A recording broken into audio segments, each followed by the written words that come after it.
Hello students, welcome to my channel. आज हम UGC net paper 1 के कुछ मिक्स्ड क्वेश्चन सॉल्व करेंगे। इसके प्रीवियस वीडियो में हमने क्वेश्चन नंबर 30 तक सॉल्व किया था। क्वेश्चन नंबर 30 तक जो डीआई के क्वेश्चन थे। आज शुरू करेंगे क्वेश्चन नंबर 31। क्लास शुरू करने से पहले मैं एक बात बता दूं आपको, मैं आपके लिए यूजीसी नेट पेपर 1 के टॉपिक्स लेके आती हूं। इस तरह से वीडियो बनाती हूं आपके लिए DI, ICT, logical reasoning, mathematical reasoning और पेपर 2 योगा के बारे में भी वीडियो बनाती हूँ। सपोज आप यूजीसी नेट पेपर 1 और पेपर 2 के लिए तैयारी कर रहे हैं तो आप मेरी वीडियो को फॉलो करें, लाइक करें, शेयर करें, सब्सक्राइब करें और बेल आइकन को जरूर दबाएं ताकि मैं ऐसे ही वीडियो आपके लिए लेके आऊँ तो आपको नोटिफिकेशन मिल जाए। तो देर ना करते हुए स्टार्ट करते हैं। Question number 31। क्वेश्चन नंबर 31 में गिवन है dash represents raw facts whereas dash is processed meaningful data. इसमें जो दो वर्ड्स गिवन है इसमें से कौन सी दो वर्ड इसमें लगेंगे। ए के ऑप्शन है इंफॉर्मेशन बिट्स, बी के ऑप्शन है रिकॉर्ड्स बाइट्स, सी है डाटा इंफॉर्मेशन, डी में इंफॉर्मेशन रिपोर्टिंग। तो फर्स्ट वर्ड कौन सा होना चाहिए? Dash represents raw facts. इसमें से रॉ फैक्ट्स क्या होता है? रॉ फैक्ट्स होता है आपका डाटा, ठीक है, रॉ फैक्ट्स होता है डाटा। और इज प्रोसेस्ड मीनिंगफुल डाटा क्या होता है? Information.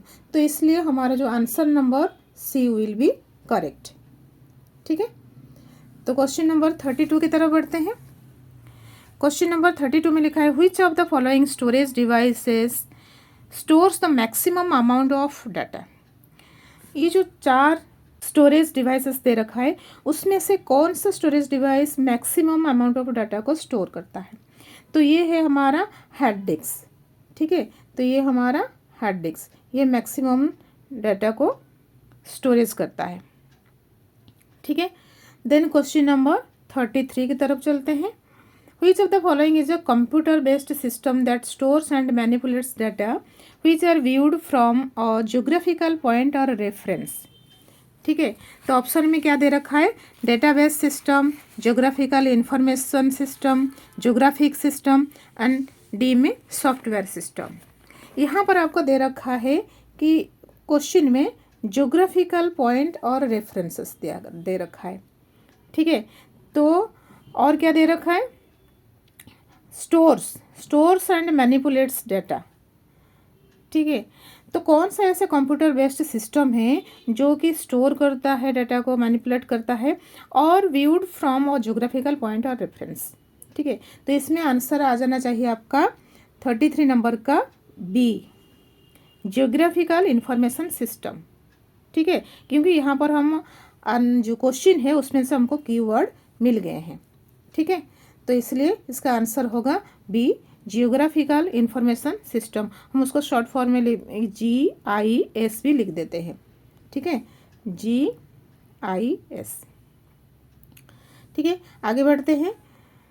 Question number 34 BDU stands for. हाँ, एक बात बता दूं मैं आपको, ये जो कंप्यूटर के क्वेश्चन आते हैं तो उसमें इससे बहुत सारे क्वेश्चन ऐसे ही आते हैं। एब्रिविएशन पूछ लेता है, इसका फुल फॉर्म क्या है, ठीक है। तो ये आपका मैं और एक वीडियो बना दूंगी जिसमें सिर्फ एब्रिविएशन बताऊंगी। तो जो शॉर्ट फॉर्म्स है तो उसको लिख के उसकी एब्रिविएशन आपको बता दूंगी। ये आपके लिए बहुत ही हेल्पफुल रहेगा, ठीक है। आप कमेंट बॉक्स से ज़रूर लिख के बताइए कि आपको इस तरह की वीडियो चाहिए या नहीं चाहिए। तो आप जब कुछ बोलेंगे कि आपको इस तरह से वीडियो चाहिए कंप्यूटर रिलेटेड, ये शॉर्ट फॉर्म्स रिलेटेड, तो मैं आपके लिए एक वीडियो बना दूंगी। तो VDU स्टैंड्स फॉर, वीडियो इसमें क्या होगा? इसमें ए वर्चुअल डिस्प्ले यूनिट, नहीं ये नहीं होगा। वर्चुअल डिटेक्शन यूनिट, ये तो नहीं होगा। विजुअल डिस्प्ले यूनिट, यही हमारा आंसर है, विजुअल डिस्प्ले यूनिट, ठीक है। तो हमारा ये answer number option number C हो जाएगा हमारा answer, visual display unit. Then question number 35 की तरफ चलते हैं। International computer security day is observed on. कौन सा दिन को इंटरनेशनल कंप्यूटर सिक्योरिटी डे के हिसाब से हम ऑब्जर्व करते हैं, पालन करते हैं, ठीक है। तो इसमें आप बताओ, आपको तो पता होगा शायद। इसका आंसर है 30 नवंबर, ठीक है।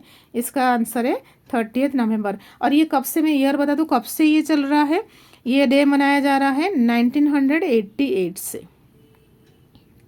ठीक है। 1988 से। Then question number 36, given below are two statements, one labelled as assertion and the other is labelled as reason. एक असर्शन दे रखा है, अदर रीजन दे रखा है। प्रीवियस ईयर में अभी जो पेपर हुआ था आपका जून का जो पेपर हुआ था, जून के पेपर में ये नहीं आए थे। जो सितंबर में जून का जो कैंसिल हो गया था, उसके बाद जो सितंबर में पेपर हुआ था, इस असर्शन रीजनिंग का पेपर नहीं आए थे। तो हो सकता है कि आगे वाले पेपर में आ जाए, या तो इसका कॉन्सेप्ट आपको क्लियर होगा तो आप किसी भी तरह से ये क्वेश्चन आ जाए तो आप उसका आंसर लिख सकते हो। तो असर्शन में दिया गया है, the impact of natural disaster does not depend on socio economic factor. ये एनवायरमेंट से आया है ये क्वेश्चन।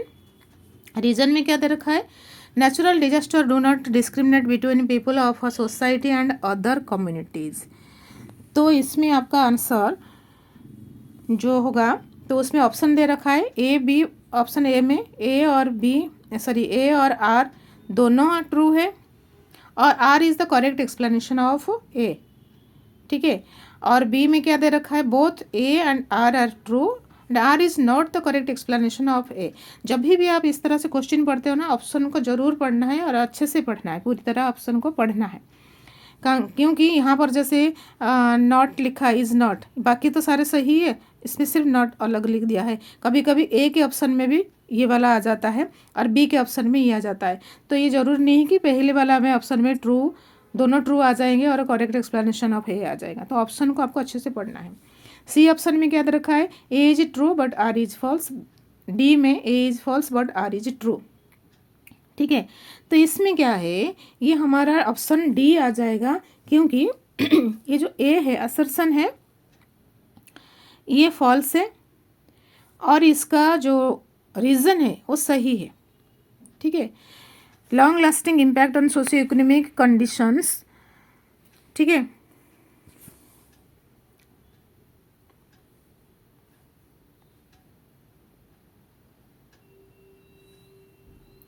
ये जो ए में लिखा हुआ है, the impact of natural disaster does not depend on socio economic factors, ये गलत है। डज नॉट नहीं होगा, ये इम्पैक्ट डालता है, ठीक है। तो इसीलिए ए हो जाएगा हमारा गलत। और आर में क्या लिखा हुआ है, आर में लिखा हुआ है नेचुरल डिजास्टर किसी के लिए कोई भी भेदभाव नहीं करता, ठीक है। तो इसलिए रीज़न इसका सही है, लेकिन उसका असर्शन गलत है। तो ऑप्शन हमारा डी हो जाएगा। Question number 37, under Kyoto Protocol, the first commitment period for reduction of greenhouse gas emissions by 37 industrialized and European community countries was। इसका जो क्योटो प्रोटोकॉल है, तो क्योटो प्रोटोकॉल में जो फर्स्ट कमिटमेंट पीरियड था reduction of green house gas emission का, तो 37 industrialised and European community countries से हुआ था, ठीक है। तो ये इसका आंसर कब होगा, इसका जो फर्स्ट कमिटमेंट था ये कब का ये था, इसका था 2008 से 2012 तक फर्स्ट कमिटमेंट। याद रखना, क्योटो प्रोटोकॉल का फर्स्ट कमिटमेंट था 2008 से 2012 तक, ठीक है।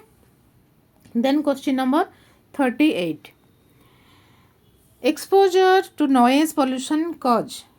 नॉइज पोल्यूशन से क्या होता है, weakening of immune system, sleeplessness, speech interference, increase in blood pressure, shift in threshold of hearing, respiratory problem.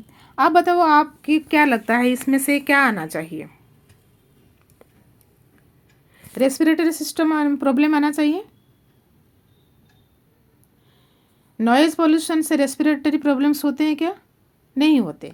बाकी आप देख रहे हो वीकनिंग ऑफ इम्यून सिस्टम, ये नहीं होता। बाकी स्लीपलेसनेस होता है, स्पीच इंटरफेरेंस होता है, इंक्रीज इन ब्लड प्रेशर होता है, ज़्यादा नॉइज होता है तो, और क्या होता है, shift in threshold of hearing, ये भी होता है। तो हमारा 2, 3, 4, 5 ये हो गया हमारा करेक्ट आंसर। तो ये ऑप्शन कौन किस में है, ये ऑप्शन बी में है, ठीक है। तो इसलिए बी हो जाएगा हमारा करेक्ट आंसर, ठीक है। आगे बढ़ते हैं। The potential of geothermal power in India is approximately, कितना है हमारा जो जियोथर्मल पावर, हमारा पोटेंशियल पावर है इंडिया का, वो कितना है लगभग, वो है हमारा 10 गीगावाट, ठीक है, 10 GW। Then next question 40, which of the following air pollutants are produced from room deodoriser. Room deodoriser से कौन सा एयर पोल्यूटेंट्स आते हैं? 40 नंबर ऑप्शन है। इसमें आपका आता है पर्टिकुलेट मैटर, ये नहीं होता, कार्बन मोनोक्साइड ये नहीं होता, ओजोन नहीं होता, वोलाटाइल ऑर्गेनिक कंपाउंड्स, ये वाला आपका आंसर हो जाएगा। ठीक है, ये जो रूम डिओडाइजर आप यूज़ करते हो उसमें से वोलाटाइल ऑर्गेनिक कंपाउंड, हम इसको शॉर्ट फॉर्म में क्या बोलते हैं? VOC, volatile organic compounds. ठीक है, तो उसके बाद question number 41, given below are the statements, one is labelled as assertion and other is labelled as reason. ये असर्शन रीजन का दूसरा क्वेश्चन है।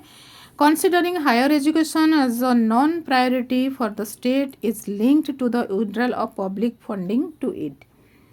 उसके बाद क्या दे रखा है रीजन में? रीजन में दे रखा था pressure of free enterprise system in this regard is an attempt to expand their educational market. ठीक है, इसमें से बहुत सही है, दोनों ट्रू है, और जो रीज़न है वो करेक्ट एक्सप्लेनेशन ऑफ ए है। ठीक है, तो इसलिए हमारा A would be the correct answer. Next question, question number 42, the community college have provisions for single admission, concurrent admission, self financing system, teaching at home. ये जो कम्युनिटी कॉलेज है उसमें क्या प्रोविज़न देता है? कम्युनिटी कॉलेज में क्या provision देता है? ये देता है सेल्फ फाइनेंसिंग सिस्टम देता है। ठीक है, तो कम्युनिटी कॉलेज होता है ये more affordable options in comparison to large universities, और ये इसका जो स्किल प्रोग्राम को एक्सपेंशन करने के लिए कंट्री में, तो इसमें क्या करते हैं कि इसमें लो कॉस्ट कम्युनिटी कॉलेज होता है, और ये सेल्फ फाइनेंसिंग इंस्टीट्यूट्स होते हैं जो कि UGC की तरफ से उनको कोई मेंटेनेंस नहीं मिलता। ठीक है, तो ये सेल्फ फाइनेंसिंग सिस्टम होते हैं community colleges. Then question number 43, the institution desirous of applying for deemed to be university status must have been in existence for at least. कितने साल यूनिवर्सिटी हो जाने के बाद ये डीम्ड यूनिवर्सिटी हो जाता है? बहुत ही सिंपल क्वेश्चन है, ये 20 ईयर्स है उसका। ठीक है, और उसमें मैं बता दूँ और एक चीज़, उसमें 100 टीचर्स होनी चाहिए। ठीक है, और क्या होनी चाहिए? 2000 स्टूडेंट्स होनी चाहिए, 2000 स्टूडेंट्स।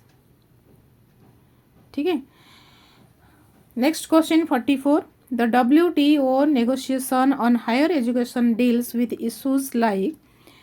WTO जो है वो हायर एजुकेशन के साथ क्या क्या नेगोशिएशन किया है? Education as a free service, vigorous social affirmation in developed countries, assigning important role for civil society, education as a trade, education as a commodity, withdrawal of public sector from higher education। आप लोगों को क्या लगता है ये higher education के बारे में, ये जो क्वेश्चन है, तो आप लोगों को क्या लगता है कौन कौन सा उसमें ऑप्शन है? ये 1 2 3 4 5 6 5 ऑप्शन से आपको कौन कौन सा ऑप्शन लगता है सही है? WTO negotiation on higher education, higher education से, हायर एजुकेशन के साथ WTO नेगोशिएशन क्या हुआ है? तो ये आ जाएगा आपका education as a trade, education as a commodity, withdrawal of public sector from higher education. ये 3 ऑप्शंस आपके सही हो जाएंगे। ठीक है, तो इसलिए 3 4 5 6 कहाँ पर है हमारा? ऑप्शन नंबर डी में है। ठीक है, देन नेक्स्ट 45 नंबर पे पढ़ते हैं। 45 नंबर में क्वेश्चन है, the objective of Indian government behind setting of HEFA, HEFA मतलब हायर एजुकेशन फाइनेंस एजेंसी। ठीक है, is to provide financial support for. Indian government का जो HEFA जो higher education finance agency setup करने के लिए क्या मतलब उसके मूल में ऑब्जेक्टिव क्या था? फर्स्ट आपको ऑप्शन दे रखा है, improvement of infrastructure is premier institutions of the country. यही ऑप्शन आपका सही हो जाएगा। ठीक है, हमको आगे देखने की जरूरत नहीं पड़ी। Improvement of infrastructure is the premier institution of the country. ठीक है, और ये जो HEF है हायर एजुकेशन फाइनेंस एजेंसी, ये एक जॉइंट वेंचर है गवर्नमेंट इंडिया और इसका जो मिनिस्ट्री ऑफ एजुकेशन का कनाडा बैंक के साथ, और ये 2017 में स्टार्ट हुआ था। ठीक है। और उसका ऑब्जेक्टिव्स क्या क्या थे कि यूनिवर्सिटीज़ को रिसर्च डेवलपमेंट और इंफ्रास्ट्रक्चर डेवलपमेंट के लिए उसको लो इंटरेस्ट पे लोन देना, ये उसका ऑब्जेक्टिव था। ठीक है, तो इसका मतलब ये हो जाएगा हमारा option number A will be the right answer. ठीक है, आज ये सारे आंसर हमने कर दिया और ये हमारा उसके बाद कॉम्प्रिहेंशन है, ये क्वेश्चन नंबर 46 आज ये कंप्लीट हो गया ये वाला। आपको वीडियो अच्छी लगे तो लाइक करें, शेयर करें, सब्सक्राइब करें। Thank you for watching, have a nice day.